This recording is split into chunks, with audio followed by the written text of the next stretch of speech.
9th class का physics, ठीक है, चैप्टर 7 मोशन स्टार्ट करते हैं। अब सबसे पहले चैप्टर का नाम है मोशन। तो मोशन क्या होता है? तो जब एक ऑब्जेक्ट बताया था कि कोई भी चीज जिसके अंदर मास है, जो एरिया ऑक्यूपाई करती है, ठीक है, वो हमारी क्या कहला रही है? ऑब्जेक्ट कहला रही है। लिविंग है नॉन लिविंग है दोनों चीजें ऑब्जेक्ट कहलाती है, ठीक है। अब कोई भी अगर ऑब्जेक्ट है वो अपनी पोजीशन को चेंज कर रहा है तब हम कहते हैं मोशन। बट चेंज कर रहा है किसके रेस्पेक्ट में? टाइम के और एक रेफरेंस पॉइंट, ठीक है। सबसे पहला आ गया टाइम। आप एक ट्रेन में ट्रैवल कर रहे हो, ठीक है, 1 घंटे का सफर है गाजियाबाद से दिल्ली का, ठीक है, लोकल में बैठे हो, गाजियाबाद से दिल्ली का 1 घंटे का सफर। आपने यहाँ से मूवमेंट स्टार्ट करी और 1 घंटे बाद कहाँ गए? यहाँ पे। तो आपने अपनी पोजीशन चेंज करी, ठीक है, किसके रेस्पेक्ट में? टाइम के रेस्पेक्ट में। तो आप किस चीज में हो? मोशन में, ठीक है। अर्थ भी हमारी लगातार क्या कर रही है? मोशन कर रही है, क्योंकि वो अपनी पोजीशन को क्या कर रही है? चेंज कर रही है, ठीक है। अब ऐसी चीजों के लिए हम एक रेफरेंस पॉइंट लेते हैं। रेफरेंस पॉइंट क्या होता है? वो इनिशियल पॉइंट जहां से हमने अपना मोशन देखना चालू किया, स्टार्ट किया। जैसे कि एक पेड़ है और आप गाड़ी से कहीं जा रहे हो, गाड़ी, ठीक है, ये गाड़ी है, ठीक है,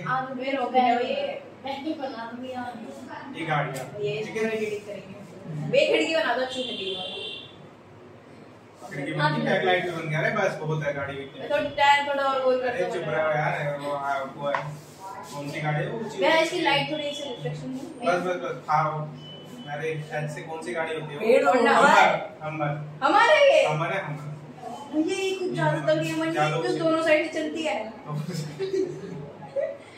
चलो ध्यान दो।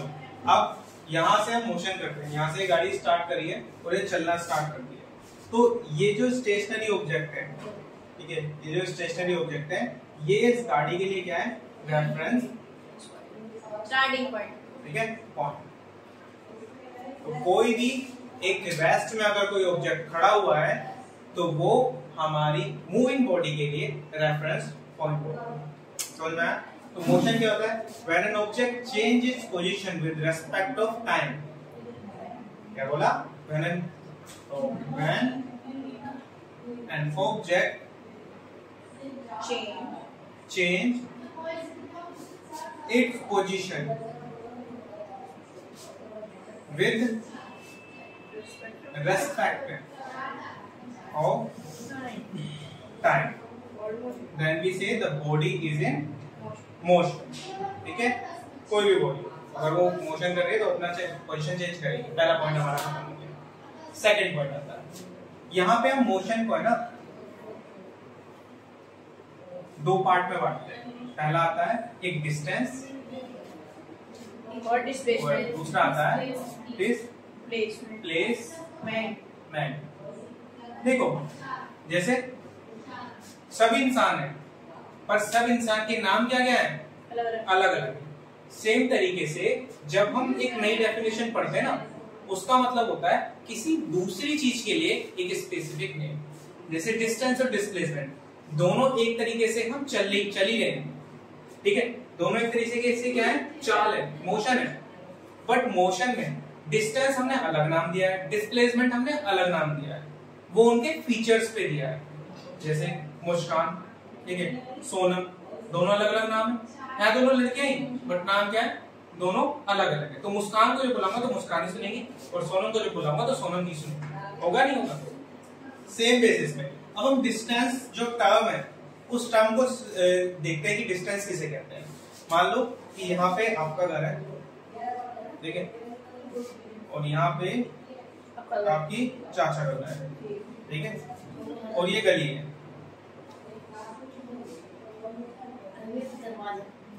ठीक है, हाँ पतली गली ऐसे बना दो ना भैया, पतली गली। चलो बात ध्यान दो।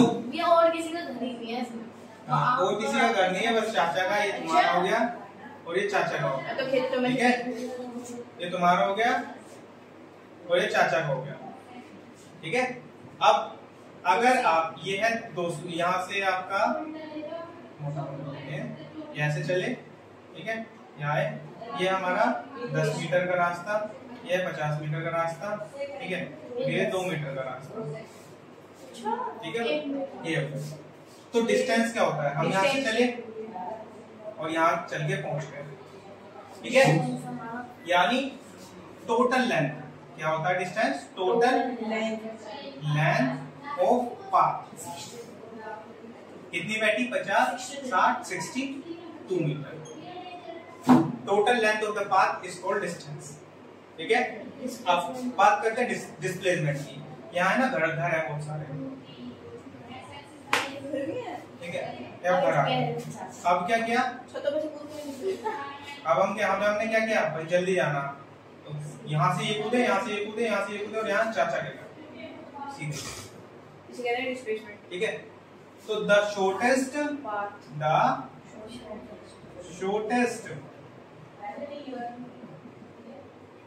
पाथ और डिस्टेंस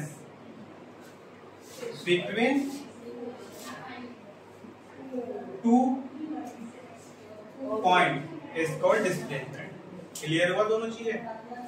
जब डिस्टेंस चल रहे हैं तो टोटल लेंथ ट्रेवल कर रहे हैं, और जब डिस्प्लेसमेंट चल रहे हैं तो शॉर्टेस्ट पाथ ट्रेवल कर रहे हैं, दोनों हैं, ठीक है, दोनों हैं डिस्टेंस। अब एक रेल है और एक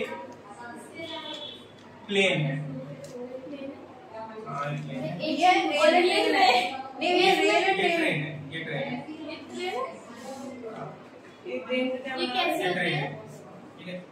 अब बताओ इनमें से कौन डिस्टेंस चलेगा और कौन डिस्प्लेसमेंट चलेगा। डिस्प्लेसमेंट ट्रेन चलेगा, डिस्टेंस ट्रेन चलेगा, क्योंकि ये बना बनाया जो रास्ता है ना, बना बनाया जो ट्रैक है उसी को फॉलो करेगा। But plane shortest distance travel करेगा, एक डायरेक्शन में चलेगा, ठीक है।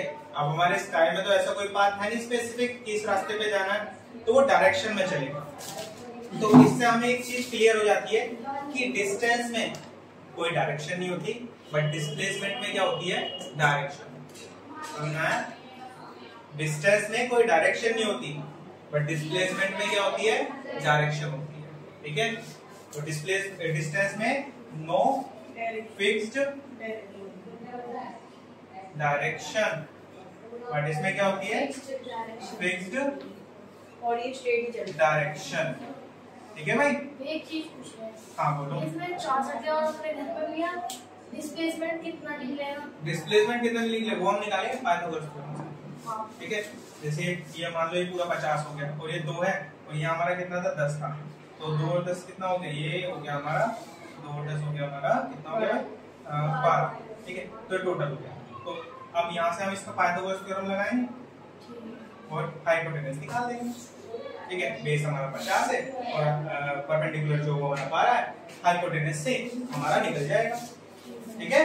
ये चीज हो जाएगी। आगे देखो, तो दूसरा क्या बताया मैंने आपको, डिस्टेंस में हमारी डायरेक्शन नहीं होती, पर डिस्प्लेसमेंट में डायरेक्शन होती है। अब तीसरा पॉइंट, जिन चीजों में डायरेक्शन नहीं होती, जिन्हें सिर्फ हम मेजर कर सकते हैं, नाप सकते हैं, उन्हें हम कहते हैं स्केलर क्वांटिटी। ये इंपॉर्टेंट है, क्या कहते हैं, स्केलर क्वांटिटी, ठीक है।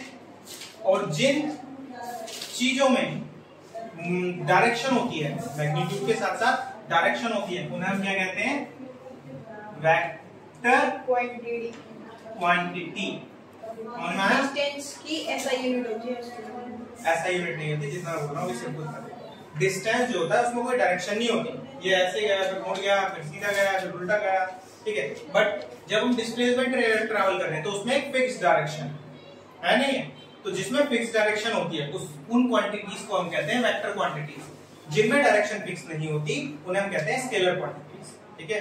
जैसे मुझे कुछ चीज मेजर करनी है, अब मेजर करना है मुझे लीटर क्या है, स्केलर है वेक्टर है, लीटर है स्केलर, सिर्फ नाप सकता हूँ 3 litre 4 litre 5 litre. But weight को लो, वेट किसकी वजह से होता है, ग्रेविटी की वजह से, यानी ग्रेविटी खींच रही है तभी वेट है, ठीक है। ग्रेविटी नहीं खींचेगी तो वेट नहीं होगा, इसीलिए वेट क्या है, एक वेक्टर क्वांटिटी है, समझे। फोर्स, जिस डायरेक्शन में धक्का लगा रहा हूं ना उसी डायरेक्शन में मोशन हो रहा है, पॉजिटिव फोर्स लगती है, तो वो क्या है, वेक्टर क्वांटिटीज है हमारी। फोर्स को हटा देना, फोर्स को स्किप करना, सिर्फ इतना ध्यान रखना जो मैंने बताया, मास, वेट, ठीक है। एक्सेलरेशन ड्यू टू ग्रेविटी कैसी क्वांटिटी है, वेक्टर क्वांटिटी है, क्योंकि उसमें एक डायरेक्शन है, कहां है, डाउनवर्ड। अगर कोई चीज ऊपर से छोड़ी जा रही है तो वो नीचे ही आएगी, डायरेक्शन है। ये कौन सी क्वांटिटी होती है, वेक्टर क्वांटिटी, ठीक है। ये चीज, चलिए क्लियर हो गया, डिस्टेंस और डिस्प्लेसमेंट क्लियर हो गया, फोर्स क्लियर हो गया। आगे कुछ और टर्म्स है उनकी बात करते हैं। अब हमारी एक टर्म आती है कि अगर भाई डिस्टेंस भी चल रहा है, और पर यूनिट टाइम भी चल रहा है, डिस्टेंस ट्रेवल कर रहा है और टाइम भी ले रहा है, तो इस चीज को हम क्या बोले, इस चीज को बोलते हैं